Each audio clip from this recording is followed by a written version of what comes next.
और अब बात लाल सागर की। यहां यमन के हूती विद्रोहियों ने इजराइल पर बैलिस्टिक मिसाइल से फिर हमला कर दिया। हाइपरसोनिक मिसाइल दागने का दावा किया गया, जिससे इजराइल और अमेरिका ने अब हूती के खिलाफ एक बड़ा एक्शन लेने का प्लान भी तैयार कर लिया है। आखिर वो प्लान है क्या, देखिए।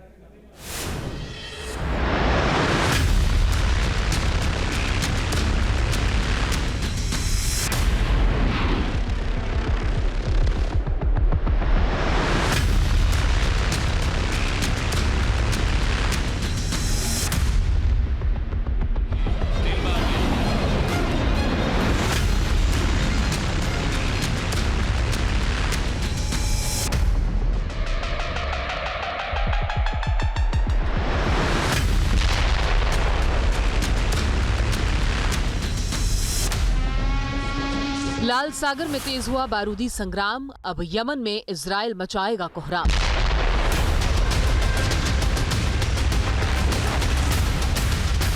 इजराइल ने 3 दिन पहले यमन में हूती विद्रोहियों पर हवाई हमला कर विध्वंस का जो ट्रेलर दिखाया, लगता है उससे भी हूती विद्रोहियों को सबक नहीं मिला है।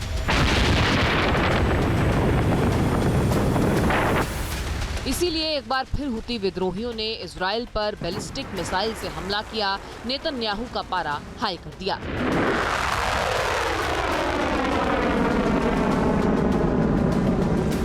रिपोर्ट्स की माने तो यमन से हूती विद्रोहियों ने तेल अवीव पर हमला किया। जाफा इलाके में शेल्टर पर बैलिस्टिक मिसाइल दागी। हूती विद्रोहियों ने हाइपरसोनिक बैलिस्टिक मिसाइल दागने का दावा किया और नाम है पैलेस्टाइन 2।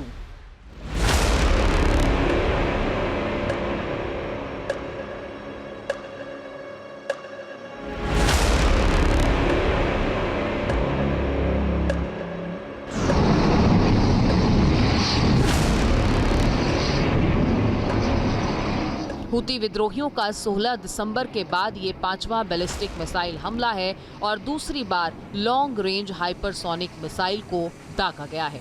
इसे इजराइल के डिफेंस सिस्टम भी मार गिराने में नाकाम रहे हैं। इजराइल के आसमान में हूती की लॉन्ग रेंज बैलिस्टिक मिसाइलों के हमले का वीडियो सामने आया तो जानकारी के मुताबिक वीडियो सेंट्रल इजराइल का बताया गया और इजराइल के डिफेंस सिस्टम मिसाइलों के इंटरसेप्ट करने में जो कमी हुई वो भी सबके सामने आई।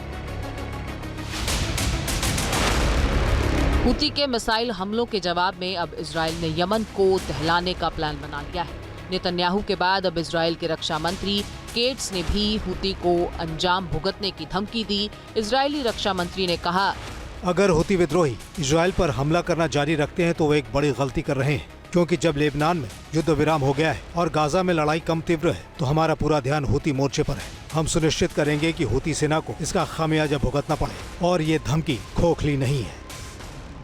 इजराइल की इसी धमकी का मतलब साफ है कि हूती विद्रोहियों के बुरे दिन शुरू होने वाले हैं। हालांकि हूती ने जिस हाइपरसोनिक मिसाइल पैलेस्टाइन 2 को दागने का दावा किया है, उससे इजराइल और अमेरिका की चिंता बढ़ गई है, क्योंकि दावा किया जा रहा है कि पैलेस्टाइन 2 मिसाइल 16 मैक की स्पीड से हमला करती है।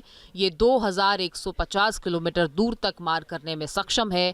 ये missile second stage solid fuel system का इस्तेमाल करती है और इसे एडवांस स्टील्थ टेक्नोलॉजी से लैस किया गया है, जिससे ये मिसाइल डिफेंस सिस्टम को चकमा देने में भी सक्षम है।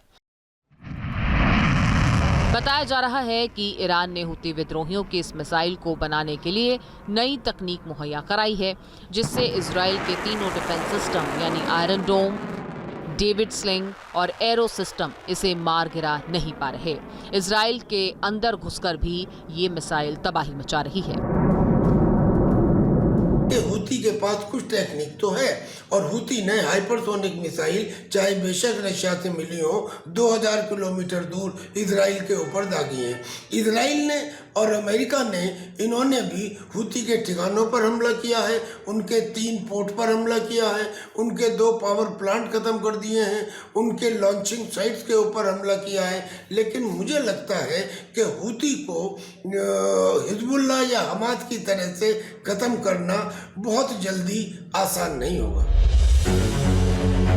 तो वहीं हूती विद्रोही लाल सागर में भी अमेरिकी जंगी जहाजों और फाइटर जेट्स को निशाना बना रहे हैं, जहां drone, anti air, anti ship मिसाइलों से हमला जारी है।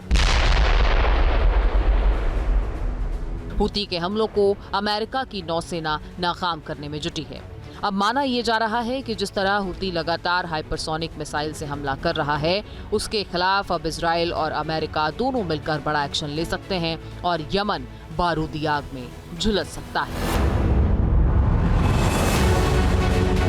Team news nation. News nation अब व्हाट्सएप पर खबरों के ताजा अपडेट के लिए न्यूज नेशन के इस QR कोड को स्कैन करें।